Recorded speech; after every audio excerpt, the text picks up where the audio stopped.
दोस्तों, बचत करने के बहुत सारे तरीके हैं, लेकिन केवल बचत करना ही काफ़ी नहीं होता है, क्योंकि बचत पर आपको जो इंटरेस्ट रेट मिलता है वो महंगाई दर से भी कम होता है। जहां महंगाई लगभग 6% से बढ़ रही है, तो वहीं हमारा सेविंग अकाउंट हमें केवल 3% के आसपास का रिटर्न दे रहा है। तो इस तरह से हमारे पैसों की वैल्यू आने वाले समय में और कम होने वाली है। इसलिए आपको ऐसे इन्वेस्टमेंट टूल की ज़रूरत है जो आपको महंगाई दर से ज़्यादा का रिटर्न जनरेट करके दे सके। ऐसा ही एक इन्वेस्टमेंट का बेहतरीन टूल है SIP, मतलब सिस्टमेटिक इन्वेस्टमेंट प्लान। दोस्तों, SIP के बारे में तो आपने सुना ही होगा। बहुत से लोग SIP में इन्वेस्ट तो करना चाहते हैं, लेकिन इसकी पूरी जानकारी ना होने के कारण वे इन्वेस्ट नहीं कर पाते हैं। इसलिए यदि आप भी जानना चाहते हैं SIP की कंप्लीट ABCD, तो इस वीडियो को शुरू से आखिर तक जरूर देखिए। इस वीडियो में आपको SIP से रिलेटेड कंप्लीट इन्फॉर्मेशन मिलेगी, जैसे SIP क्या है, SIP कैसे करें, SIP करने के बेनिफिट क्या हैं और भी काफ़ी कुछ। नमस्कार दोस्तों, स्वागत है आपका एक बार फिर bird books corner YouTube channel पर। आगे बढ़ने से पहले अगर आप इस चैनल पर नए हैं तो चैनल को सब्सक्राइब करना बिल्कुल न भूलें। दोस्तों, यहाँ एक बात आपको जरूर ध्यान में रखनी चाहिए, और वो ये है कि स्टॉक मार्केट एक बिजनेस है। यहाँ पर आपको वो कंपनियाँ लिस्टेड देखने को मिलती हैं जो कोई बिजनेस कर रही होती हैं। इसलिए पहले आपको इस बिजनेस को समझना होगा। यहाँ पर बिना नॉलेज के इन्वेस्ट करना जोखिम भरा हो सकता है। साथ ही स्टॉक मार्केट में रिटर्न फिक्स्ड भी नहीं होता है, इसलिए आपको अपनी रिस्क क्षमता को जानना भी बहुत जरूरी है। मार्केट के उतार चढ़ाव का हमेशा आपकी इन्वेस्टमेंट पर प्रभाव पड़ता है, इसलिए स्टॉक मार्केट में रिवार्ड के साथ रिस्क भी जुड़ा हुआ होता है। लेकिन आप अपनी नॉलेज और रिस्क टेकिंग कैपेसिटी को ध्यान में रखकर लॉन्ग टर्म तक इन्वेस्ट करके अपने रिस्क को मिनिमाइज कर सकते हो। अगर आप पूरी जानकारी लेकर स्टॉक मार्केट में इन्वेस्ट करते हो तो यकीन मानिए आप यहाँ से बहुत अच्छा रिटर्न कमा सकते हो। अब सबसे पहले बात करते हैं कि SIP क्या है। दोस्तों, आप दो तरीके से स्टॉक मार्केट में इन्वेस्ट कर सकते हो, एक डायरेक्ट इन्वेस्टमेंट और दूसरा इनडायरेक्ट इन्वेस्टमेंट। डायरेक्ट इन्वेस्टमेंट में आप किसी कंपनी के शेयर्स सीधे खरीदते हो, इस उम्मीद में कि जब उसका प्राइस बढ़ेगा तो आपको फ़ायदा होगा। इसमें कंपनी के रिसर्च की पूरी रिस्पॉन्सिबिलिटी आपकी होती है। आपको रिसर्च करके अच्छे स्टॉक्स का चुनाव करना पड़ता है। इसलिए बिना नॉलेज लिए डायरेक्ट इक्विटी में इन्वेस्ट करना जोखिम भरा हो सकता है, क्योंकि कोई भी स्टॉक मार्केट की प्रेडिक्शन नहीं कर सकता है कि मार्केट ऊपर जाएगा या नीचे, स्टॉक का प्राइस ऊपर जाने वाला है या फिर नीचे। इनडायरेक्ट इन्वेस्टमेंट में आप म्यूचुअल फंड के थ्रू इन्वेस्ट करते हो। म्यूचुअल फंड एक कंपनी होती है जिसे हम एसेट मैनेजमेंट कंपनी कहते हैं, जो अलग अलग इन्वेस्टर से पैसा लेती है और इसे स्टॉक्स, शॉर्ट टर्म, डेब्ट, बॉन्ड्स आदि में इन्वेस्ट करती है। म्यूचुअल फंड में भी आपका पैसा स्टॉक्स में इन्वेस्ट होता है, लेकिन यहाँ अंतर यह है कि म्यूचुअल फंड में प्रोफेशनल फंड मैनेजर्स होते हैं जो पूरी रिसर्च करके आपके पैसों को इन्वेस्ट करते हैं ताकि आपको अच्छा रिटर्न मिल सके। म्यूचुअल फंड स्कीम में बहुत सारे लोगों के पैसा इकट्ठा करने के कारण ये एक बड़ी अमाउंट इकट्ठी कर लेता है, जिससे प्रोफेशनल फंड मैनेजर्स पूरी रिसर्च करके उसको इन्वेस्ट करते हैं। म्यूचुअल फंड में कई प्रकार के फंड होते हैं, जिनमें से कुछ फेमस फंड हैं large cap fund, mid cap fund, small cap fund, flexi cap fund, डेब्ट फंड। हर फंड में एक स्टॉक बास्केट होती है जिसमें कई कंपनियों के शेयर्स होते हैं। तो इस तरह म्यूचुअल फंड में डायरेक्ट इक्विटी के मुकाबले रिस्क काफ़ी कम हो जाता है, क्योंकि यहाँ पर आपका पैसा किसी एक कंपनी में नहीं लगता, बल्कि उस फंड में आने वाली कई कंपनियों में इन्वेस्ट होता है। अब म्यूचुअल फंड में इन्वेस्ट करने के भी दो तरीके हैं, एक लंप सम और दूसरा SIP, मतलब सिस्टमेटिक इन्वेस्टमेंट प्लान। लंप सम में आप किसी फंड में एक मुश्त रकम जमा करते हो। जैसे मान लो कि आपके पास 50,000 रुपीज़ हैं और आप उन्हें म्यूचुअल फंड में इन्वेस्ट करना चाहते हो, तो आप किसी अच्छे फंड को सिलेक्ट करके उसमें एक साथ 50,000 रुपीज़ जमा कर सकते हो। जैसे एक शेयर का प्राइस होता है, वैसे ही हर फंड का एक NAV, मतलब नेट एसेट वैल्यू होता है। जैसे मान लो कि आपने जिस फंड का चुनाव किया है उसका NAV आपके इन्वेस्टमेंट करते समय है 50 रुपीज़, तो आपको 50 रुपीज़ पर यूनिट के हिसाब से 50,000 रुपीज़ में 1000 यूनिट्स मिल जाएंगी। अब जब इस फंड का NAV भविष्य में ऊपर जाएगा तो आपकी इन्वेस्टमेंट भी ग्रो होगी। म्यूचुअल फंड में इन्वेस्ट करने का दूसरा तरीका है SIP के थ्रू। इसमें आप सिस्टमेटिकली हर महीने एक फिक्स्ड डेट पर एक फिक्स्ड अमाउंट किसी फंड में जमा करते हो। सबसे पहले आपको रिसर्च करके एक अच्छा फंड सिलेक्ट करना होता है। उसके बाद आपको एक डेट डिसाइड करनी होती है जिस डेट को हर महीने आपकी SIP की अमाउंट जमा होगी। इसके बाद आपको एक अमाउंट तय करनी होती है कि आप कितने रुपयों की SIP हर महीने करने वाले हो। इसके बाद हर महीने उस फिक्स तारीख को जितनी अमाउंट की SIP आपने की होगी वो आपके अकाउंट से ऑटोमेटिकली कटकर आपके फंड में जमा हो जाएगी। यहाँ पर भी वही सेम प्रोसेस होती है, मतलब आपके फंड की जो NAV उस दिन होती है उसी के आधार पर आपको यूनिट्स मिल जाती हैं। जैसे मान लो कि आपने 2,000 रुपये महीने की SIP की और उस दिन जिस दिन आप इन्वेस्ट करते हो, जो आपकी SIP जमा करने की तारीख है, उस दिन अगर आपके फंड का NAV 40 रुपीज़ है तो आपको 40 रुपीज़ पर यूनिट के हिसाब से 2000 रुपीज़ में 50 यूनिट मिल जाएंगी। इस तरह से ये प्रोसेस चलती रहती है। दोस्तों उम्मीद है कि आप ये तो समझ गए होंगे कि SIP क्या होती है। अब बात करते हैं कि लमसम इन्वेस्टमेंट करने में और SIP के थ्रू इन्वेस्टमेंट करने में क्या फ़र्क है, जबकि इन्वेस्टमेंट तो दोनों में म्यूचुअल फंड में ही हो रही है। जब आप लमसम में इन्वेस्ट करते हो तो आपको उस दिन के NAV के हिसाब से यूनिट मिल जाती है। इस तरह आपकी सारी यूनिट का प्राइस एक ही होता है। जैसे मान लो कि आपको 1000 यूनिट्स 50 रुपीज़ के रेट पर मिल जाती हैं, तो आपका बाइंग प्राइस 50 रुपीज़ ही फिक्स रहेगा। मार्केट के उतार चढ़ाव का आपके बाइंग प्राइस पर कोई असर नहीं पड़ता है, वो फिक्स्ड 50 रुपीज़ ही है। अगर NAV ऊपर जाता है तो आपको प्रॉफिट होगा और अगर NAV नीचे जाता है तो आपको नुकसान होगा। लेकिन वहीं अगर आप SIP के थ्रू इन्वेस्ट करते हो तो इसमें आपको बाइंग प्राइस को एवरेज करने का मौका मिलता है। इसे डॉलर कॉस्ट एवरेजिंग कहा जाता है, क्योंकि आप हर महीने इन्वेस्ट कर रहे हैं और आप जानते हो कि मार्केट में उतार चढ़ाव चलता रहता है। आप एक फिक्स्ड अमाउंट हर महीने जमा करते हो, इसलिए जिस महीने मार्केट ऊपर है तो आपके फंड का NAV भी हाई होगा और तो आपको यूनिट भी उसी के अकॉर्डिंग मिलेंगी, और जिस महीने मार्केट में गिरावट होगी तो आपको फंड का NAV भी नीचे आ गया होगा, तो आपको उसी के अकॉर्डिंग ज़्यादा यूनिट मिलेंगी। इससे ऑटोमेटिकली आपका बाइंग प्राइस एवरेज होता रहता है। इसे इस तरह से समझिए। सबसे पहले बात करते हैं लमसम इन्वेस्टमेंट की। मान लो कि आप 10,000 रुपये एक फंड में इन्वेस्ट करते हो, जिसका NAV आपके इन्वेस्टमेंट करने की तारीख को 50 रुपीज़ है, तो आपको 50 रुपीज़ के भाव पर 200 यूनिट्स मिल जाती हैं। अब बात करते हैं SIP की। मान लो कि आप एक फंड में हर महीने 2000 रुपीज़ की SIP करते हो। अब पहले महीने आपके इन्वेस्टमेंट करने की तारीख को उस फंड का NAV 50 रुपीज़ है, तो आपको पहले महीने 50 रुपीज़ के हिसाब से 40 यूनिट्स मिल जाती हैं। अब अगले महीने मार्केट में थोड़ा गिरावट आ जाती है और आपके फंड का NAV घटकर हो जाता है 40, तो आपको इस महीने 40 रुपीज़ के हिसाब से 2000 रुपीज़ में यूनिट्स मिलती हैं 50। अब तीसरे महीने मार्केट फिर गिरावट की स्थिति में है और आपके फंड का NAV घटकर हो जाता है 37, तो आपको इस महीने में यूनिट मिलती हैं लगभग 54। अब चौथे महीने में मार्केट में तेज़ी आ जाती है और आपके फंड का NAV हो जाता है 50 रुपीज़, तो आपको इस महीने यूनिट मिलेंगी 40। अब पाँचवें महीने मार्केट फिर तेज़ी दिखाता है और आपके फंड का NAV हो जाता है 52 रुपीज़, तो आपको इस महीने यूनिट्स मिलती हैं लगभग 38। अब हम देखते हैं कि आपने 5 महीने में सेम टोटल 10,000 रुपीज़ SIP के थ्रू इन्वेस्ट किए, लेकिन आपके पास यूनिट्स हैं 222, मतलब 10,000 रुपीज़ में आपको मिली हैं 222 यूनिट्स। यहाँ पर आपका एवरेज बाइंग प्राइस बैठता है लगभग 45 रुपीज़ पर यूनिट, जबकि लमसम में हमारे पास सेम 5 महीने बाद भी 200 यूनिट्स ही हैं और हमारा एवरेज बाइंग प्राइस 50 रुपीज़ ही है। तो दोस्तों आपने देखा कि SIP के थ्रू इन्वेस्ट करने से आपको मार्केट के उतार चढ़ाव का लाभ मिलता है और इससे आपको बहुत ज़्यादा बेनिफिट होता है। दोस्तों बहुत से लोग एक बहुत बड़ी गलती ये करते हैं कि जब मार्केट में गिरावट होती है तो वे उस समय अपनी SIP को बंद कर देते हैं और अपना पैसा निकाल लेते हैं। ये बहुत बड़ी मिस्टेक है, क्योंकि जब मार्केट में गिरावट होती है तो उस समय आपके पास ज़्यादा अपॉर्चुनिटीज़ होती हैं। मार्केट में इस समय बहुत से अच्छे अच्छे शेयर्स भारी डिस्काउंट में मिल रहे होते हैं, जिससे आपकी SIP को ज़्यादा यूनिट्स खरीदने का मौका मिलता है। और फिर जब वापस मार्केट नॉर्मल होकर अपनी ऊपर वापस की रेंज में जाता है तो आपकी यूनिट का प्राइस काफ़ी ज़्यादा बढ़ जाता है। जैसे अभी कोरोना के टाइम पर आपने देखा कि मार्केट काफ़ी ज़्यादा गिर गया था।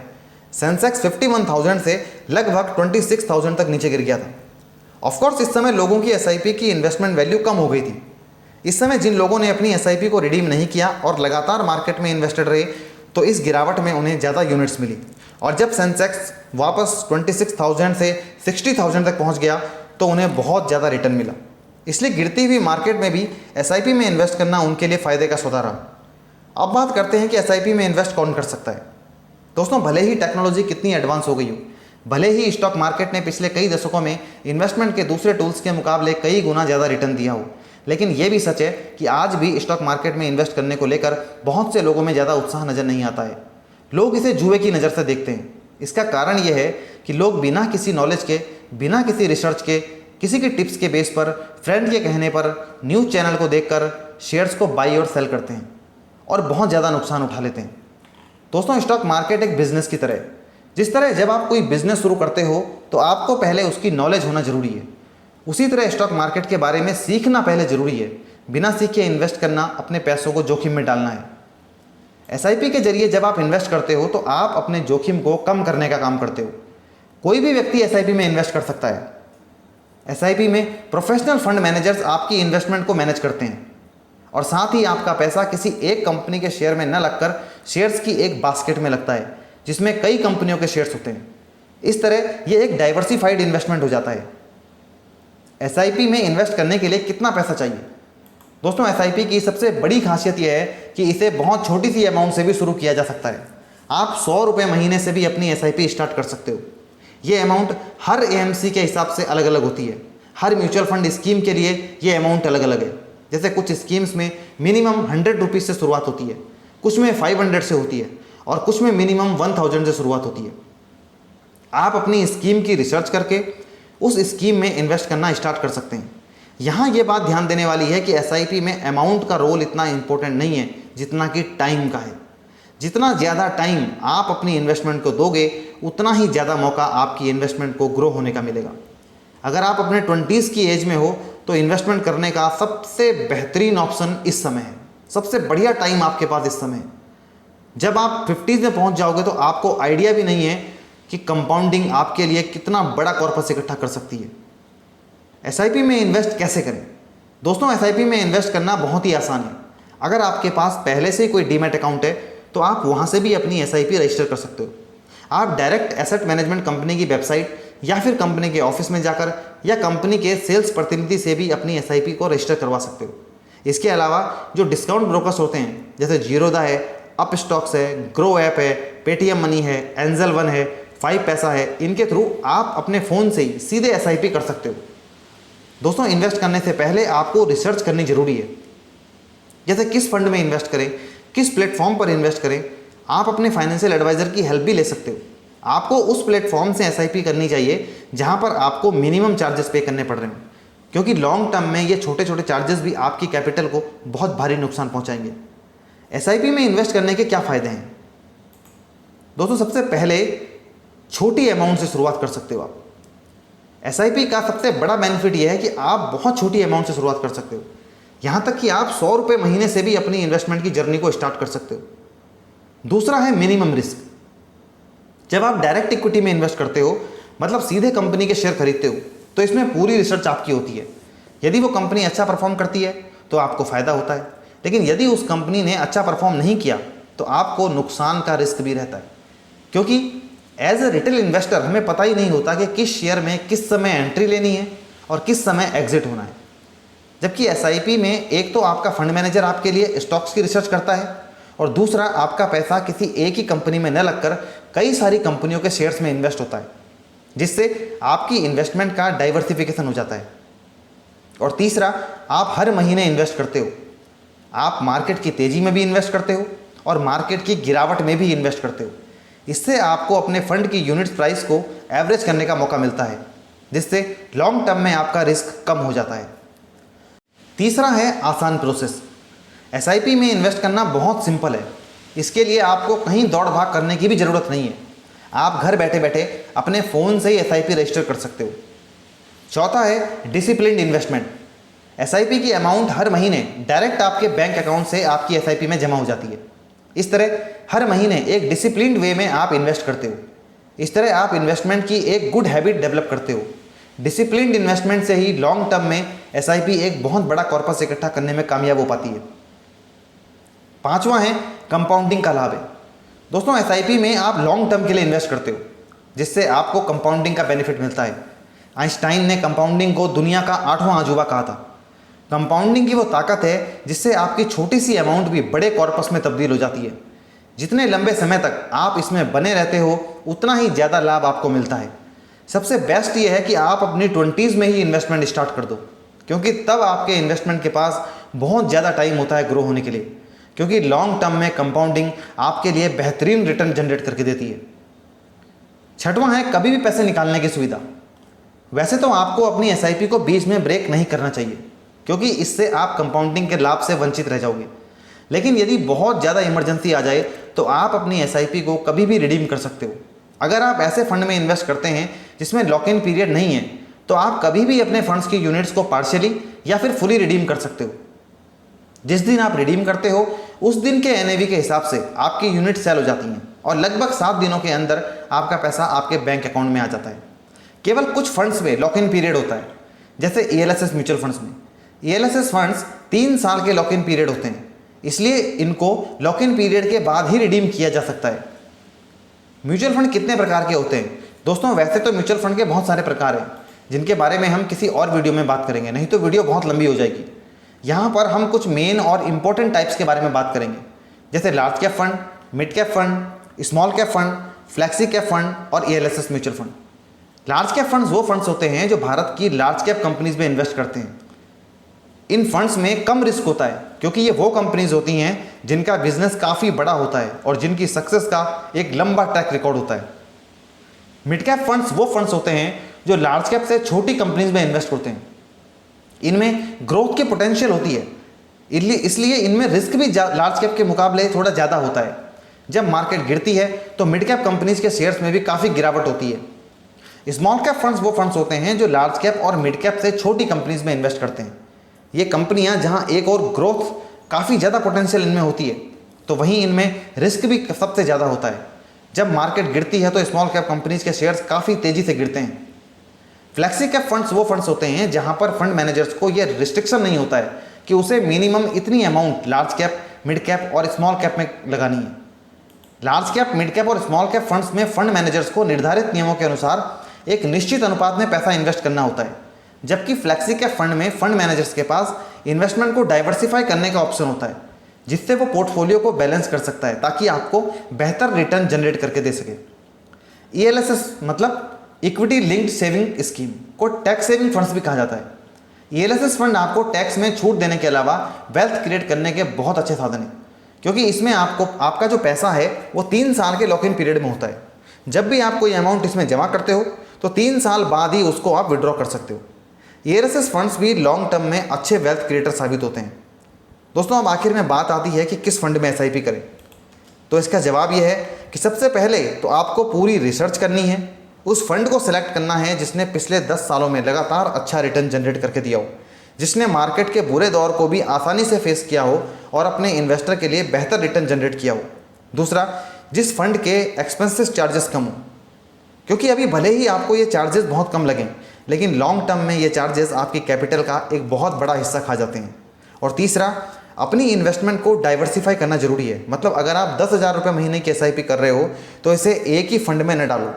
आपके पोर्टफोलियो में large cap, mid cap, small cap और फ्लैक्सी कैप फंड का एक मिक्सचर होना चाहिए, क्योंकि स्मॉल कैप और मिड कैप जहां मार्केट के अच्छे दौर में आपके रिटर्न्स को बढ़ाने का काम करते हैं, तो वहीं लार्ज कैप फंड मार्केट के बुरे दौर में आपकी इन्वेस्टमेंट वैल्यू को सुरक्षा प्रदान करने का काम करते हैं। इसलिए आपकी ज़्यादातर अमाउंट लार्ज कैप फंड में इन्वेस्ट होनी चाहिए। दोस्तों किसी भी प्रकार की इन्वेस्टमेंट से पहले आपको पूरी रिसर्च करने की ज़रूरत है। आप अपने फाइनेंशियल एडवाइजर से भी सलाह ले सकते हैं ताकि आपको वो एक बेहतर फंड को सिलेक्ट करने में हेल्प करें। दोस्तों ये बात भी आपको ध्यान में रखनी चाहिए कि स्टॉक मार्केट में कोई फिक्स्ड रिटर्न नहीं होता है, इसलिए शॉर्ट टर्म में मार्केट में नुकसान होने की संभावना भी पर्याप्त होती है। इसलिए आपको लॉन्ग टर्म का नज़रिया रखकर मार्केट में इन्वेस्ट करने की ज़रूरत है, क्योंकि लॉन्ग टर्म में स्टॉक मार्केट बहुत अच्छे रिटर्न जनरेट करके देता है। इसलिए आपको ट्रेडर मतलब लगातार खरीदने और बेचने वाला नहीं बनना चाहिए, बल्कि एक लॉन्ग टर्म इन्वेस्टर बनने पर फोकस करना चाहिए। दोस्तों उम्मीद है कि इस वीडियो में आपकी SIP से रिलेटेड पूरी जानकारी आपको मिल गई होगी। यदि वीडियो अच्छी लगी हो तो इसे लाइक करें और शेयर करें उन लोगों तक जो अपनी लाइफ में SIP के माध्यम से अमीर बनना चाहते हैं। चैनल पर नए हैं तो सब्सक्राइब करके घंटी के निशान को जरूर दबाएं। धन्यवाद दोस्तों।